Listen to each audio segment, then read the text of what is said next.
दोस्तों, welcome to channel SMM heart. मैं AP Vishwakarma स्वागत करता हूं चैनल SMM हार्ट में।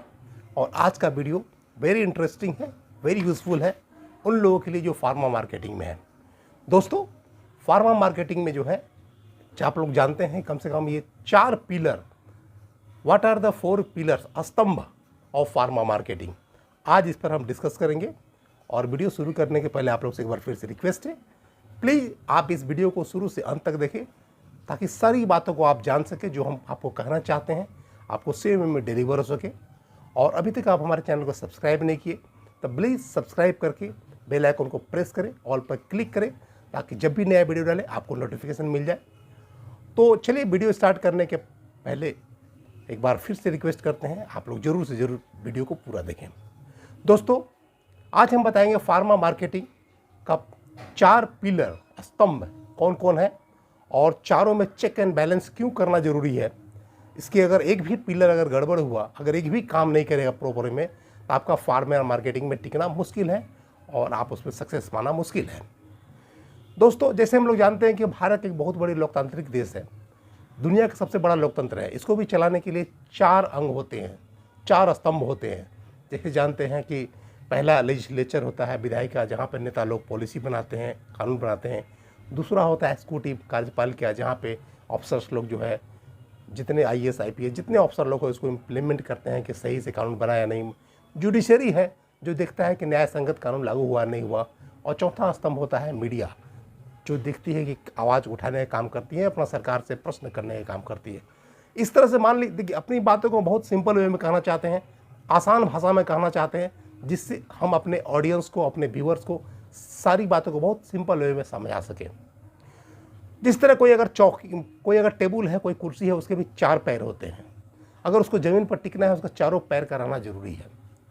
उस तरह से अगर एक भी पैर, अगर कोई टेबल हुआ, कुर्सी हुआ, अगर टूट गया या काम नहीं किया तो वो टिक नहीं सकता, वो गिर जाएगा, वो बेकार हो जाएगा। इस तरह से फार्मा मार्केटिंग के 4 स्तंभ होते हैं, 4 पिलर होते हैं। और अगर एक भी पिलर गड़बड़ हुआ, एक भी खराब हुआ, तो आपको ये फार्मा मार्केटिंग में मतलब सक्सेस पाना असंभव है। तो कौन कौन से होते हैं पिलर, आज चलिए let's discuss on this point. Number 1, doctor. दोस्तों, चाहे कंपनी छोटी हो, कंपनी बड़ी हो, लोग कहते हैं डॉक्टर धरती का भगवान होता है, तो हमें भी कहते हैं कि डॉक्टर जो है फार्मा मार्केटिंग के भगवान होते हैं, क्योंकि डॉक्टर के बिना कुछ भी कल्पना करना बेकार है। फार्मा मार्केटिंग का पहला पिलर होते हैं डॉक्टर, जो किसी भी कंपनी का प्रोडक्ट को लिखते हैं, प्रिस्क्राइब करते हैं, मार्केट में डिमांड क्रिएट कराते हैं, उसका वैल्यू क्रिएट कराते हैं, उसका इम्पोर्टेंस क्रिएट कराते हैं उस प्रोडक्ट का। तीसरा, जब हम साइंटिफिक नॉलेज इन्फॉर्मेशन शेयर करते हैं डॉक्टर को, तो उसको मतलब जान करके वो अपने पेशेंट को बेनिफिट पास कराते हैं, हम लोग के दिए गए नॉलेज के थ्रू, हमारे मेडिसिन के थ्रू। और इससे हमारे कंपनी का, हमारा प्रोडक्ट का इमेज बिल्डअप होता है मार्केट में। तो पहला कोई अगर फार्मा मार्केटिंग का अगर हुआ स्तंभ, मेन पिलर, तो हुआ डॉक्टर। मतलब मेन कहना ठीक नहीं है, क्योंकि चारों में से कोई अगर एक भी गड़बड़ हुआ तो इसमें चढ़ना, सक्सेस करना मुश्किल है। तो चारों में चेक एंड बैलेंस जरूरी है, चारों प्रॉपर वे में काम करें, ये जरूरी है। नंबर 2 होता है केमिस्ट। दोस्तों, केमिस्ट वो चीज़ है जिसके बिना हम लोग फार्मा मार्केटिंग में सक्सेस पाने के लिए सोच भी नहीं सकते हैं।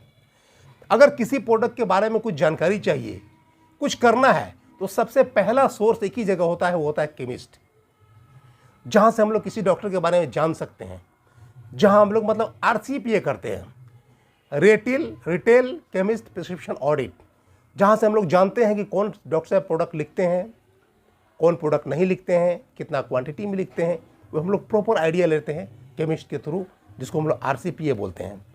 दूसरा, एक केमिस्ट हमारे प्रोडक्ट को अवेलेबल रखते हैं, अवेलेबिलिटी रखते हैं। जब डॉक्टर लिखते हैं तो उनके पास ही मेरा एक माध्यम होते हैं, मीडियम होते हैं, जो प्रोडक्ट मेरा अवेलेबल रहता है। तीसरा, जब डॉक्टर प्रिस्क्रिप्शन लिखते हैं तो उनके थ्रू मेरा प्रोडक्ट का सेल होता है, प्रोडक्ट का लिक्विडेशन होता है, उन्हीं के थ्रू प्रोडक्ट हमारा कस्टमर तक, पेशेंट तक पहुँच पाता है। और चौथा और इम्पोर्टेंट, कि जब कभी कोई केमिस्ट से आपका अच्छा रिपो बन जाता है, आज का संबंध बन जाता है कंपनी का, मेडिकल रैप का, उसके मैनेजर्स का, तो चाहे तो केमिस्ट आपको अपने से भी कुछ पुशअप कर सकता है, कुछ डिस्पेंसिंग सेल कर सकता है, कुछ अपने से भी कुछ प्रोडक्ट को हेल्प कर सकता है कुछ कुछ निकालने में जो कॉमन यूज़ के प्रोडक्ट है। और तीसरा होता है स्तंभ फार्मा का स्टॉकिस्ट।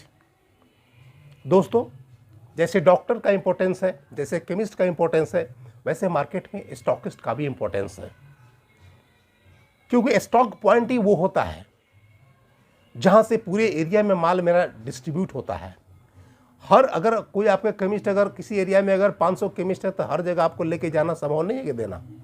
तो एक पॉइंट होता है स्टॉकिस्ट जो हमारे प्रोडक्ट को होल्ड करते हैं। Those who hold our products are stockist. तो हमारे प्रोडक्ट को होल्ड करते हैं, हमारे प्रोडक्ट को रखते हैं, तो ये बहुत बड़ा उसका महत्व होता है ताकि हमारा प्रोडक्ट अवेलेबल रहे मार्केट में और अकॉर्डिंगली हर जगह चाहे वहीं से। दूसरा क्या करते हैं, वो हमारे प्रोडक्ट को जो है वो किसी भी रिटेल को, किसी भी केमिस्ट को, हॉस्पिटल को, नर्सिंग होम को as per requirement, as per demand supply करते हैं।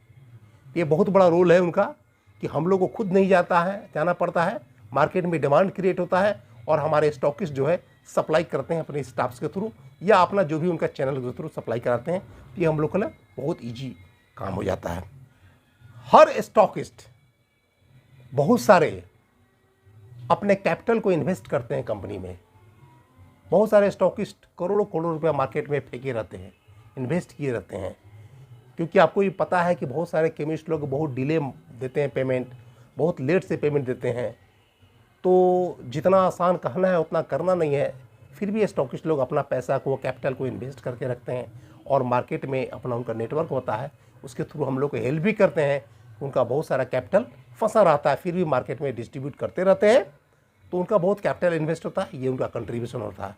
और चौथा इम्पोर्टेंट, देखिए फार्मा लाइन में क्या होता है कि हम लोग को हमेशा सेल्स की ज़रूरत पड़ती है और हमेशा सेल होता नहीं, सेल किया जाता है।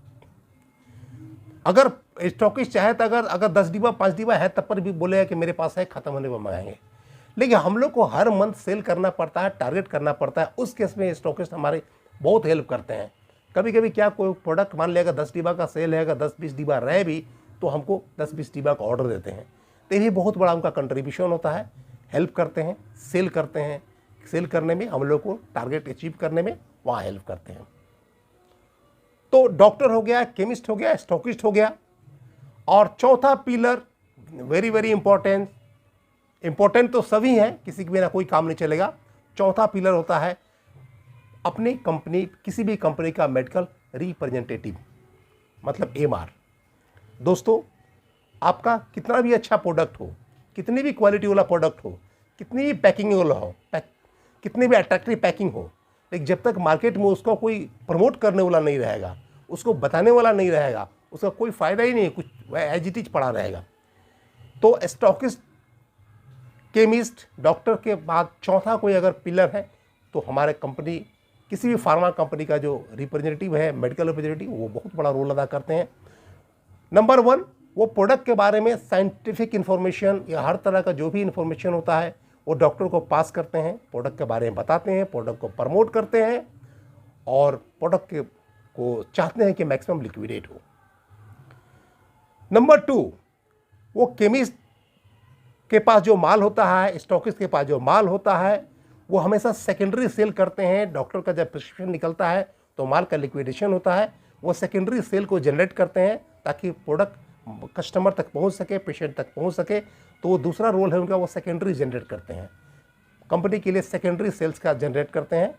और तीसरा होता है, जब सेकेंडरी होता है तो जब मंथ के एंड होता है या 15 दिन पे जब भी कंपनी का रिक्वायरमेंट होता है या जब सेल्स क्लोजिंग होता है लास्ट में कम से कम जरूर, वो प्राइमरी सेल को ही अचीव करते हैं। जो कंपनी का टारगेट होता है वो प्राइमरी सेल को अचीव करते हैं। कोई भी मेडिकल रिप्रेजेंटेटिव, ये उनका बहुत इंपॉर्टेंट रोल होता है।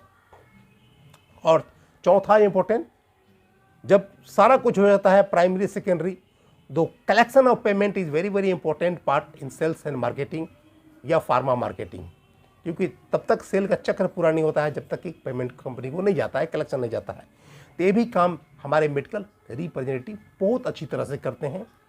तो दोस्तों, ये 4 पिलर हुआ फार्मा मार्केटिंग का, और इसमें से अगर एक भी काम नहीं करना बंद कर दिया, या एक भी प्रॉपर वे में काम नहीं करेगा तो आपका फार्मा मार्केटिंग में सफलता पाना असंभव है।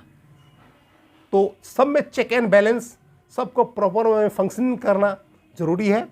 तो आई होप आपको वीडियो अच्छा लगा होगा।